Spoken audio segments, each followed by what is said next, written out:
नमस्कार। आज हम बात करेंगे चंद्रमा के सेकंड हाउस के बारे में। सेकंड हाउस जो हमारी कुंडली का धन भाव है और इस घर के कारक है बृहस्पति देव कहे गए हैं, क्योंकि धन के कारक बृहस्पति देव हैं। धन को अगर कंसीडर करना है तो बृहस्पति देव को देखना है। साथ ही यह घर हमारा धर्म स्थान है और इस घर से आप अपने परिवार की स्थिति के बारे में जान सकते हैं। साथ ही इस घर के मालिक ग्रह शुक्र कहे गए हैं और यहाँ 2 नंबर की राशि आती है, क्योंकि काल पुरुष कुंडली के हिसाब से यहाँ 2 नंबर की राशि आती है। काल पुरुष कुंडली क्या है इसके बारे में आपको पहले बताया जा चुका है। जो लोग नहीं जानते हैं वो स्टार्टिंग की जो वीडियो है क्लास 1, क्लास 2, क्लास 3 की, वहां जाके समझ सकते हैं। काल पुरुष कुंडली में बेसिकली फर्स्ट हाउस जो है, लगन जो है, वो फिक्स रहता है, मेष राशि का ही रहेगा। आपकी हॉरोस्कोप में कोई भी राशि हो, आपने वहां पे मेष राशि को कंसिडर करना है और ये देखना है कि चंद्रमा अगर आपका इस हाउस में बैठा है तो सेकंड हाउस है, तो यहाँ पे 2 नंबर की राशि लिखी गई है। तो यहाँ पे चंद्रमा आपकी कुंडली में किसी भी राशि के हों वो वहां पे उच्च का ही फल देंगे। यहाँ पे सेकंड हाउस में जब 2 नंबर की राशि आएगी तो इस घर के जो मालिक ग्रह हैं वो शुक्र हैं और कारक बृहस्पति देव। तो यहाँ पे अगर कुंडली के अंदर शुक्र और बृहस्पति भी अच्छी पोजीशन में है तो निश्चित तौर पे चंद्रमा के बहुत ज्यादा शुभ फल प्राप्त होंगे। इस घर बेसिकली चंद्रमा के इस घर के शुभ फल प्राप्त होंगे, क्योंकि ये घर हमारे धन का है। तो ऐसे व्यक्ति के पास धन की किसी प्रकार की कमी नहीं होगी। और कहा गया है कि खुद पैदा करदा माया की देवी, यानी कि ऐसा व्यक्ति अपने जीवन में बहुत ज्यादा धन कमाता है। बहुत ही शुभ हालत चंद्रमा की कही गई है। इससे पहले हम चंद्रमा के फर्स्ट हाउस लगन भाव तख्त स्थान में चंद्रमा किस तरह का शुभ और अशुभ प्रभाव देते हैं उसके बारे में चर्चा कर चुके हैं।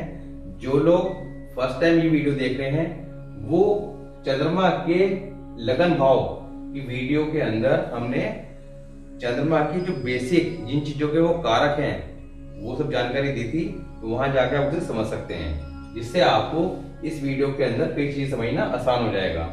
इससे पहले हम बृहस्पति देव और सूर्य देव के कुंडली के 12 घरों के बारे में चर्चा कर चुके हैं और साथ ही एस्ट्रोलॉजी की जो बेसिक इंफॉर्मेशन है, अगर आपको जानकारी नहीं है एस्ट्रोलॉजी के बारे में और सीखना चाहते हैं, समझना चाहते हैं, अपने हॉरोस्कोप का एनालाइज करना चाहते हैं, तो आपको स्टार्टिंग की वीडियो है उन्हें जरूर देखना है, जिससे आपको बेसिक फंडामेंटल क्लियर हो सके।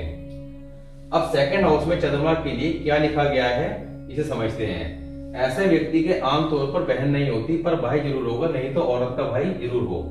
कहा गया है कि जब सेकंड हाउस में चंद्रमा है बहुत शुभ है, पर ऐसे व्यक्ति के अमूमन बहन देखने को नहीं मिलती, पर वो अपने घर में अकेला नहीं होगा, यानी कि उसके भाई जरूर होगा।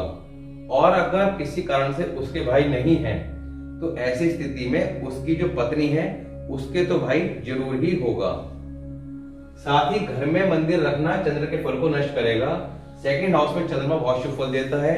यहाँ पे घर में मंदिर रखने की हिदायत दी गई है, क्योंकि अगर यहाँ पे घर में मंदिर, परिवार का घर है, यहाँ मंदिर रखते हैं तो शुक्र का फल खराब होगा, क्योंकि मंदिर क्या है बृहस्पति, तो बृहस्पति का फल वैसे कुंडली में अच्छा रहेगा, पर अगर घर में मंदिर रखेंगे तो बृहस्पति तो ठीक रहेंगे पर शुक्र का फल खराब होगा, जिसका असर आपके ग्रस्त जीवन में पड़ेगा। देखिए कुछ चीजें थोड़ा सा अजीब सी लगती हैं कि घर में मंदिर रखना और घर में पूजा पाठ करना इन लोगों को बहुत शुभ फल देता है और कुछ लोगों को बहुत शुभ फल नहीं देता, यानी कि उनके लिए अशुभ रहता है। तो ये सब चीजें लॉजिकली हैं और जब आप इन्हें अजमा के देखेंगे, प्रैक्टिकली देखेंगे, तो आपको ये सही लगेंगी। नेक्स्ट क्या लिखा है, मित्र ग्रहों की सहायता हो तो बहुत शुभ फल। अब सेकंड हाउस में चंद्रमा है, अपने आप में बहुत शुभ है। यहाँ पे अगर इनके जो मित्र ग्रह हैं सूर्य और बृहस्पति, मंगल, इन सबकी अगर इन्हें सपोर्ट मिलती है, जितने ज्यादा की मिलेगी उतने ज्यादा इनके शुभ फल में बढ़ोतरी होगी। सपोर्ट कैसे मिलेगी, आपका 4th हाउस के अंदर अगर सूर्य हो या बृहस्पति हो, साथ ही आपका 1st हाउस में हो, 5th हाउस में हो, इन हाउसेस के अंदर जब इनके मित्र ग्रह कुंडली के अंदर इन हाउसेस में बैठे या जिन हाउसेस में वो अच्छे कहे गए या अच्छी कंडीशन में हो, वो कहीं बैठे हो अच्छी कंडीशन में हो, तो कहीं ना कहीं वो चंद्रमा को सपोर्ट करेंगे। तो ऐसे में चंद्रमा के शुभ फल जो है बहुत ज्यादा बढ़ जाएंगे। शुक्र अच्छा है तो और ज्यादा शुभ फल होंगे। और कुंडली के अंदर कहा गया है कि बृहस्पति कहीं भी हो, जिस घर में बैठा होगा वहां पे बहुत शुभ फल देगा। वर्ष फल के खाना नंबर 1 में चंद्रमा आए तो चंद्र बृहस्पति दोनों का फल उत्तम। अब देखिए सेकंड हाउस में चंद्रमा अगर आपकी लगन कुंडली में है तो हर साल जो आपका वर्षफल बनता है आपकी जन्म तिथि से शुरू लेकर अगला जन्म आने तक का जो टाइम होता है वो वर्षफल कहलाता है। तो वर्षफल के अंदर जो आपके प्लैनेट हैं जो लगन में बैठे हैं वो मूव करते हैं। अगर चंद्रमा सेकंड हाउस में है तो वो थर्ड में आ जाएंगे, कभी फर्स्ट में आ जाएंगे, कभी 10th में, इस तरह मूव करते रहेंगे। तो कहा गया है कि जब चंद्रमा सेकंड हाउस में लगन में हो और वर्षफल के अंदर वो फर्स्ट हाउस में आ जाए तो ऐसे में उस साल जातक के लिए चंद्रमा और बृहस्पति दोनों का फल ही बहुत ज्यादा अच्छा मिलेगा। यानी कि ऐसी हालत में उस साल पैसे किसी प्रकार के ऐसे व्यक्ति को दिक्कत नहीं आएगी, धन की प्राप्ति के योग बहुत अच्छे बनेंगे उस वर्ष के लिए। ये किन वर्षों में आएगा? 2 साल की उम्र में, 14 साल, 26 साल, 38 साल, 50 साल, 62 साल, 81 साल, 86 साल। इन उम्र में चंद्रमा वर्षफल के अंदर फर्स्ट हाउस में आएगा। वर्षफल का जब टॉपिक आएगा तो आपको वर्षफल बनाना सिखाया जाएगा। कुंडली के अंदर कौन सा ग्रह किस साल कौन से खाने में मूव करेगा तो वहां ये चीज क्लियर हो जाएगी। चंद्रमा की आशा, अब सेकंड हाउस में चंद्रमा है, ऐसे में अगर व्यक्ति चंद्रमा की आशा में चीजें घर में कायम करता है यानी कि चांदी चावल इन सब चीजों को घर में रखता है तो यहाँ पे इसके फल को बहुत ज्यादा बढ़ोतरी होगी। ऐसे में कहा गया है कि ऐसे व्यक्ति को जद्दी जायदाद यानी कि पुश्तैनी जायदाद जरूर मिलेगी और औलाद का सुख जरूर होगा। औलाद ऐसे व्यक्ति के अवश्य ही होगी, चाहे कुंडली के अंदर कितने ही औलाद के संबंध में खराब योग हो। जैसे कि पहले हमने बताया था कि बृहस्पति इस हाउस में है या सूर्य इस हाउस में है तो औलाद नहीं होगी। इस तरह के योग कैसे भी हो पर चंद्रमा अगर सेकंड हाउस में है तो उन योग का फल निष्क्रिय हो जाएगा, औलाद जरूर होगी। बृहस्पति जहां बैठे उस घर के फल उत्तम। चंद्रमा 2 के समय बृहस्पति कुंडली में कहीं भी हो, जिस घर में बैठा होगा उस घर के संबंध में बहुत अच्छे फल देखने को मिलेंगे। बुध भी उत्तम। अब कुंडली के अंदर बुध भी जो है बहुत अच्छी कंडीशन में, यानी कुंडली के अंदर बृहस्पति अच्छा बुध अच्छा, जब ये दोनों अच्छे तो निश्चित तौर पे आदमी जो है करोड़पति होता है, धनवान होता है। कितने ही तरह के कोई भी और खराब योग हो इनका कोई असर नहीं होता। बृहस्पति और बुध जब कुंडली में अच्छे होंगे तो निश्चित तौर पर बहुत ज्यादा शुभ स्थिति देखने को मिलेगी। अब यहाँ पे बुध जो है कुंडली के अंदर कहा गया 9th हाउस बेसिकली बृहस्पति का घर है और 9th हाउस के अंदर बुध जो है बहुत ज्यादा खराब अवस्थाएं माना गए हैं। पर कहा गया है कि चंद्रमा अगर सेकंड हाउस में है, बुध अगर 9th हाउस में है तब भी उनके शुभ फल ही प्राप्त होंगे, खराब फल देखने को नहीं मिलेंगे। जन्म अमूमन शुक्ल पक्ष में होगा, नहीं तो बुढ़ापा उत्तम होगा। चंद्रमा 2 के समय सेकंड हाउस में जब चंद्रमा है तो ऐसे व्यक्ति का जन्म जो है वो सामान्यतः शुक्ल पक्ष में देखने को मिलता है। अगर शुक्ल पक्ष में जन्म नहीं है तो ऐसे व्यक्ति का बुढ़ापा बहुत उत्तम कहा गया है और अगर शुक्ल पक्ष में जन्म है तो बुढ़ापा जो है उसमें कष्ट देखने को मिलते हैं। यहाँ पे अगर शुक्ल पक्ष में जन्म है तो यहाँ पे चंद्र को शुभ करने के लिए, शक्तिशाली बनाने के लिए घर में चांदी चावल इन्हें कायम रखना शुभ फल देगा, चंद्रमा को बलवान करेगा। चंद्रमा अगर शुभ होंगे बृहस्पति बुध इन सबके शुभ फल मिलेंगे। तो चंद्रमा को यहाँ पे क्योंकि चंद्रमा बहुत अच्छी कंडीशन में उचके हैं तो उन्हें कायम रखना ठीक रखना बहुत जरूरी है। इसके लिए घर में चांदी चावल यानी कि आप चावल चांदी की डब्बी ले सकते हैं, उसमें चावल डाल के अपने पूजा स्थान में रखने, तिजोरी में रखने और शुभ फल रहेगा, जिंदगी भर रखें। साथ ही आपका चंद्रमा का जो कारक चीजें हैं क्या, बहता हुआ पानी, बहते हुए दरिया या नदी या नहर का पानी आपने घर के अंदर स्टोर करके किसी बर्तन में बॉटल में स्टोर करके अपने पूजा घर में रखें तो ये भी आपके चंद्र को बहुत ज्यादा शक्तिशाली बना देगा। ऐसी कंडीशन में इनके जो बुरे फल हैं वो नहीं मिलेंगे और शुभ फल जितने मिलने हैं वो सारे मिलेंगे। व्यक्ति को अपनी लंबी उम्र के लिए, अब यहाँ पे चंद्रमा 2 के समय व्यक्ति अपनी लंबी उम्र के लिए कहा गया है कि मकान के नीचे चंद्रमा की चीजें चावल या चांदी में से कोई भी एक चीज आपका जमीन के नीचे दबाना उसकी उम्र के लिए बहुत शुभ रहेगा, उसकी सेहत के लिए बहुत शुभ रहेगा। तो ऐसे व्यक्ति को अगर मकान नहीं बनाया है, मकान बना रहा है तो नींव के नीचे वो चंद्रमा और चावल यानी कि चांदी और चावल दोनों को मिला के आपका डब्बी में डाल के नीचे नींव में दबा दें या घर में कहीं भी कच्चा स्थान हो वहां अंदर दबा दें तो ये चंद्रमा के शुभ फल को बढ़ाएगा और उसकी उम्र के लिए बहुत अच्छा रहेगा। माता का साथ कम से कम 48 साल उम्र तक होगा। चंद्रमा 2 के समय कहा गया कि चंद्रमा अगर शुभ हालत में है तो ऐसे व्यक्ति का कि अपनी जो माँ है उसका साथ, यानी उसकी माँ जो है उस व्यक्ति की 48 साल की उम्र तक कम से कम जिंदा जरूर रहेगी। उम्र से ज्यादा रहेगी पर कम से कम 48 साल तक तो जरूरी रहेंगी। घर में कच्चा फर्श रखना बड़ा शुभ फल रहेगा, अन्यथा बिना बात के खतरे पैदा होंगे ऐसे व्यक्ति की लाइफ में। अब यहाँ पे कच्चा फर्श रखना जो है, आजकल घरों में कच्चा फर्श देखने को कम मिलता है, तो यहाँ पे अगर आपके घर में किसी भी तरह का आपने कुछ ना कुछ स्थान ऐसे छोड़ना है जो कच्चा रहे, चाहे वो गार्डनिंग के लिए छोड़े या किसी भी चीज के लिए, तो शुभ रहेगा। अगर बिल्कुल भी घर में कच्चा स्थान नहीं है तो यहाँ चंद्रमा के फल खराब होंगे। इसके लिए आपको जो दूसरे उपाय बताए गए हैं कि आपका चांदी रखना, चावल रखना और आपका दरिया का पानी रखना, ये सब अगर करते हैं तो इस जो बैड इफेक्ट आएंगे आपका कच्चा फर्श ना रखने वाले, उनसे आप बच सकते हैं। सफेद घोड़ा, अब चंद्रमा की हमने जब लगन भाव में बताया था तो कारक चीजों में बताया था कि घोड़ा जो है वो चंद्रमा का कारक है। अब घोड़ा, सफेद घोड़े का साथ या उसकी सेवा, अगर आपके आसपास कोई सफेद घोड़ा है, कोई घोड़ा के साथ तो आजकल होता नहीं है, कोई घोड़ा रखता नहीं है, तो घोड़े की सेवा, सफेद घोड़े की सेवा या वृद्ध औरतें, जो वृद्ध महिलाएं हैं, उनके पैर छू के उनका आशीर्वाद लेना, उनकी मदद करना, उनका आदर सत्कार करना, ये बहुत ज्यादा शुभ फल देगा चंद्रमा के सेकंड हाउस के समय। सेकंड हाउस है कुंडली में चंद्रमा कहीं भी हो, वृद्ध औरतों की सेवा करना अपनी माँ की सेवा के समान शुभ फल देगा। तो ऐसे व्यक्ति को घोड़े की सेवा करनी है और वृद्ध औरतों की सेवा करनी है, तो उनका साथ और शुभ फल देगा।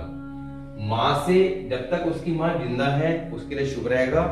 और ऐसे व्यक्ति को अपनी माँ से आशीर्वाद के तौर पर चांदी की चौकोर डब्बी, स्क्वायर डब्बी में चावल डाल के आशीर्वाद के तौर पर उनसे ले लेना चाहिए और उस डब्बी को जिंदगी भर अपने पास घर में रखना चाहिए। ये उसके पास माँ पे आशीर्वाद के तौर पर हमेशा रहेंगी और ऐसे व्यक्ति को जिंदगी में किसी प्रकार की कोई कमी कभी नहीं आएगी। अब 4th house, 6th house, 8th house, 9th house, 10th house, 4th house, 6th house, 8th house, 9th house, 10th house और 12th हाउस, इन हाउसेस के अंदर पापी ग्रह न हो, पापी ग्रह राहु, केतु और शनि नहीं हो, तब ऐसी कंडीशन में चंद्रमा का प्रभाव बहुत ज्यादा शुभ रहेगा। और कहा गया है कि माँ की उम्र का साथ ऐसे व्यक्ति के 48 साल की आयु तक अवश्य होगा। चंद्रमा जागता हो, अब चंद्रमा सेकंड हाउस में दृष्टि डालता है 6th हाउस में। देखिए कोई प्लैनेट जिस घर में बैठा है वहां से जहां पे वो दृष्टि डालता है, उस घर में अगर कोई प्लैनेट नहीं है, वो घर खाली है, तो वो घर सोया हुआ कहलाता है, वो ग्रह सोया हुआ कहलाता है। अब अगर चंद्रमा सेकंड हाउस में है, इसकी दृष्टि आती है 6th हाउस पे। 6th हाउस में कोई प्लैनेट अगर नहीं है तो यहाँ पे चंद्रमा सोया हुआ कहलाएगा और वो अपनी 24 साल की उम्र पे अपने आप जागेगा। तो ये दृष्टि का जो टॉपिक है ये हमने पहले अलग से वीडियो बना के एस्पेक्ट ऑफ प्लैनेट के नाम से क्लियर किया हुआ है, वहां जाके आप समझ लीजिएगा। क्योंकि लाल किताब के अंदर जो दृष्टियां हैं वो वैदिक एस्ट्रोलॉजी से बिल्कुल डिफरेंट हैं। तो ये दृष्टि का टॉपिक जो है बहुत ज्यादा मोस्ट इंपॉर्टेंट टॉपिक है और हर वीडियो के अंदर दृष्टि का जिक्र आता ही आता है। तो यहाँ पे चंद्रमा की दृष्टि आती है, सेकंड हाउस की दृष्टि आती है, वो आती है 6th हाउस में। कहा है चंद्रमा जागता हो, यानी कि 6th हाउस के अंदर उसके मित्र ग्रह हों। चंद्रमा के जो मित्र ग्रह हैं बृहस्पति, मंगल या सूर्य हो, तो चंद्रमा जागता हो। ऐसे में अपनी और ससुराल की माली हालत उम्दा, ऐसे व्यक्ति की खुद की अच्छी कंडीशन कही गई है, चंद्रमा जागता हुआ है, बहुत अच्छी कंडीशन में रहेगा और शुभ फल मिलेंगे। साथ ही उसकी ससुराल की हालत भी बहुत अच्छी होगी। 4th हाउस, 6th हाउस जो भी पहले बताया था, 4th house, 6th house, 8th house, 9th house, 10th house और 12th हाउस, इसमें अभी हमने बताया कि पापी ग्रह न हो। अब है अगर पापी ग्रह हो तब क्या कहा गया है, अब यहाँ पे चंद्रमा की जो हालत है और उसकी माता की हालत, इसका फैसला बृहस्पति की पोजीशन पे होगा। बृहस्पति कुंडली के अंदर कहाँ बैठे हैं, अगर वो शुभ हैं तो ठीक है, अगर अशुभ हैं तो यहाँ पे चंद्रमा का फल खराब होगा। और चंद्रमा किसका कारक है, माता का, तो माता की सेहत के लिए ये खराब फल होगा। अब यहाँ पे अगर बृहस्पति खराब है, इस चीज को आपने कैसे चेक करना है, आपने अपनी कुंडली में ही देखना है कि चंद्रमा अगर आपका सेकंड हाउस में है तो बृहस्पति कौन से खाने में है? कुंडली के 12 हाउसेस में से बृहस्पति जिस भी घर में है, आपने उस घर की जाके वीडियो चेक करनी है, क्योंकि मैंने बृहस्पति के 12 ही घरों के अलग अलग वीडियो बनाए थे डिटेल के अंदर। उसमें बृहस्पति किन हालात में शुभ हैं और किन हालात में खराब हैं और कैसे उन्हें ठीक रखा जा सकता है। अगर खराब कंडीशन में है तो उन्हें ठीक करने की रेमेडी बताई गई है और प्रिकॉशन बताई है, तो वहां जाकर आप उस वीडियो को चेक कर सकते हैं। अगर कुंडली बृहस्पति खराब हो रहे हैं तो चंद्रमा के लिए, चंद्रमा के फल खराब होंगे। ऐसे व्यक्ति की मन की शांति फर्क पड़ेगा, मन परेशान रहेगा और इनकम में फर्क आएगा। दूसरा, माता की सेहत खराब होगी। अब यहाँ पे बृहस्पति, पहले हमने बताया था कि चंद्रमा का सेकंड हाउस में है तो बृहस्पति कुंडली में कहीं भी हो, जिस घर में बैठे हैं उस घर के शुभ फल देंगे। पर बृहस्पति यहाँ पे अगर कुंडली के अंदर खराब हो रहे होंगे तो बृहस्पति के खुद के फल खराब नहीं होंगे, यहाँ पे वो चंद्रमा को खराब करेंगे और चंद्रमा की जो कारक चीज है उन पे बैड इफेक्ट आएगा। इस चीज को आपने विशेष तौर पर समझना है कि बृहस्पति का अपना फल खराब नहीं होगा। शुक्र उत्तम हो, कुंडली में शुक्र अच्छी कंडीशन में, शुक्र अच्छी कंडीशन में कब होगा? शुक्र का अपना घर है सेकंड हाउस, वहां पे हो। 12th हाउस, यहाँ पे वोच के होते हैं क्योंकि 12 नंबर की राशि आती है, या और किसी हाउसेस के अंदर ये शुक्र का टॉपिक आएगा तो आपको एग्जैक्टली क्लियर हो जाएगा कि शुक्र अच्छा है या खराब है कुंडली में। अगर शुक्र अच्छी कंडीशन में हो तो क्या कहा गया है? चंद्रमा के उत्तम फल व सफल आशिक। ऐसा व्यक्ति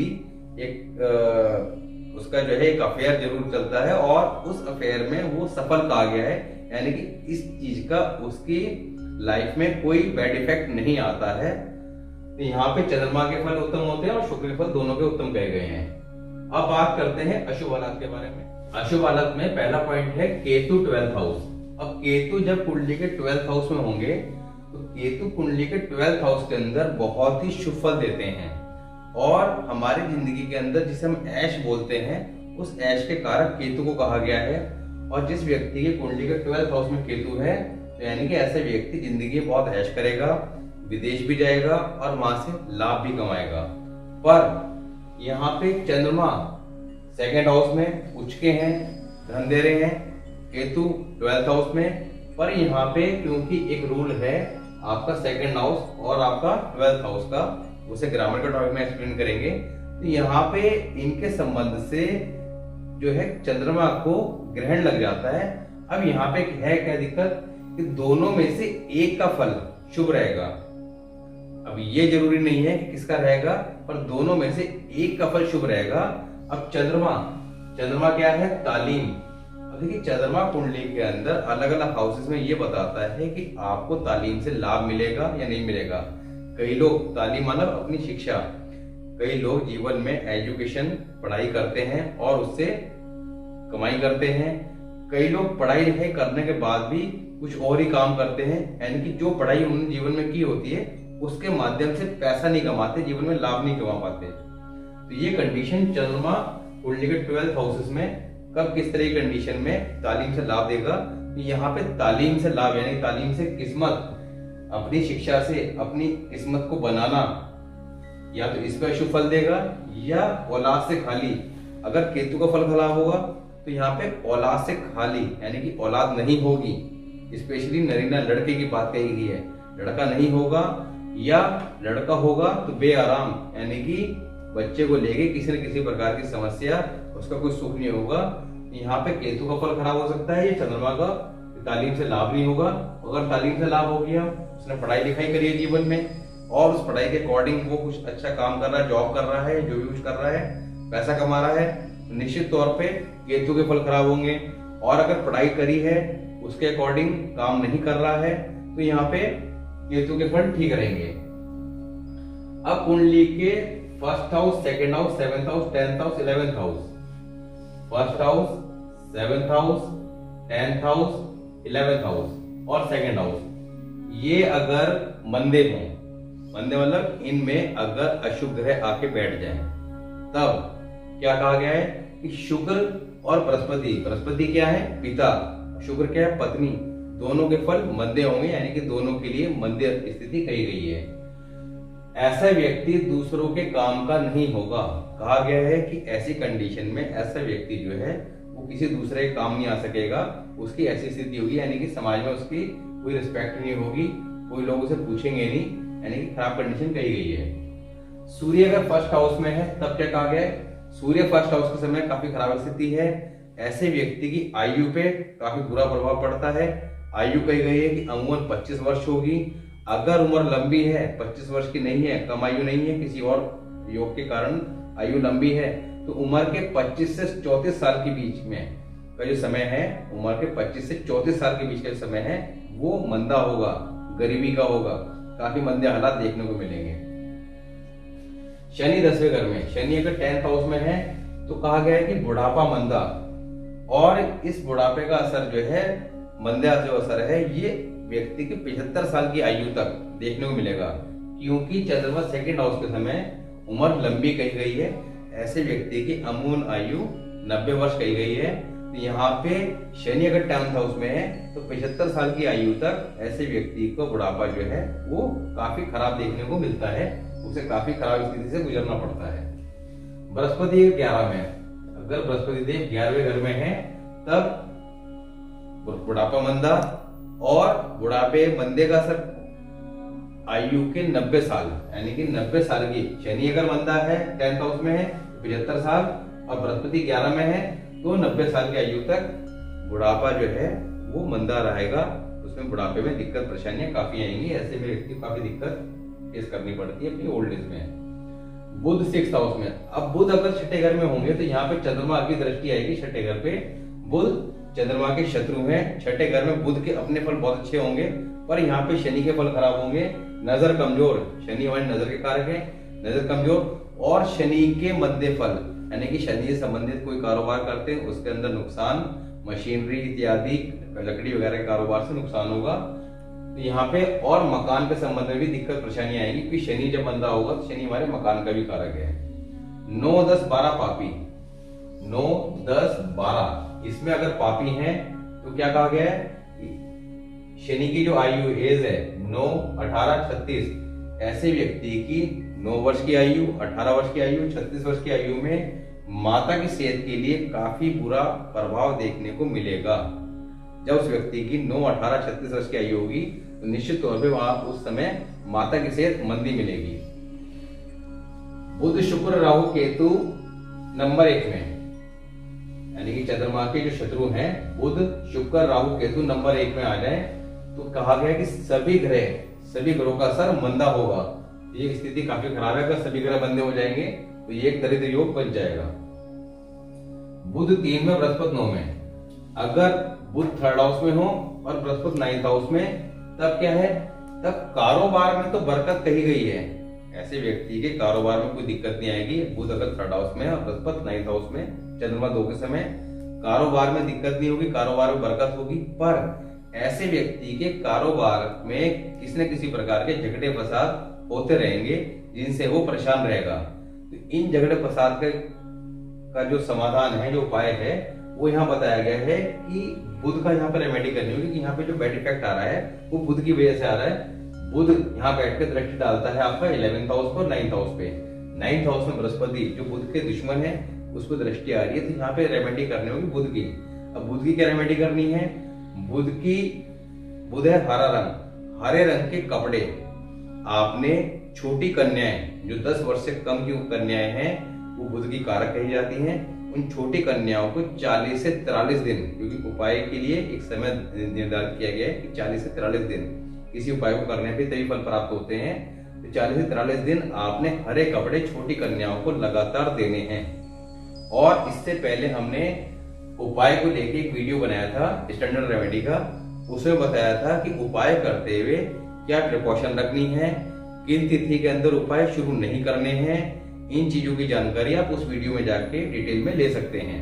तो यहाँ पे ये उपाय करते हैं तो कारोबार में बरकत तो रहेगी, पर जो लड़ाई झगड़े ऐसे में देखने को मिल रहे हैं वो समस्या का समाधान इस रेमेडी को करने से हो जाएगा। तो आज हमने चंद्रमा के 2nd हाउस, जहाँ बहुत ही शुभ फल देते हैं, उच्च का फल देते हैं, वहां के शुभ और अशुभ हालात के बारे में बात की। और यहाँ पे चंद्रमा को किसी भी स्थिति में, देखिए चंद्रमा की अगर 2nd हाउस में है तो आपने करना क्या है, आपने माता से चांदी की डब्बी में चावल लेके अवश्य अपने पास रखना है, जिंदगी भर रखना है। दूसरा, वृद्ध महिलाओं की सेवा करनी है, उनका आदर सत्कार करना है, पैर छू के आशीर्वाद लेने हैं। बहते दरिया का पानी, किसी नदी नहर का पानी आपने किसी बर्तन में भर के अपने घर में रखना है परमानेंटली। और साथ ही जब भी मौका लगे तो आपने सफेद घोड़े की सेवा करनी है, उसे कुछ ना कुछ खाने को देना है। ये सब करते रहने से जो यहाँ आपको बताए गए हैं, आपके चंद्रमा सेकंड हाउस के अंदर बहुत ही शुभ फल देंगे और हर तरह की धन दौलत बरकत यहाँ ऐसे बैठे चंद्रमा देते हैं, जिसका फल आपको सहजता से प्राप्त होगा।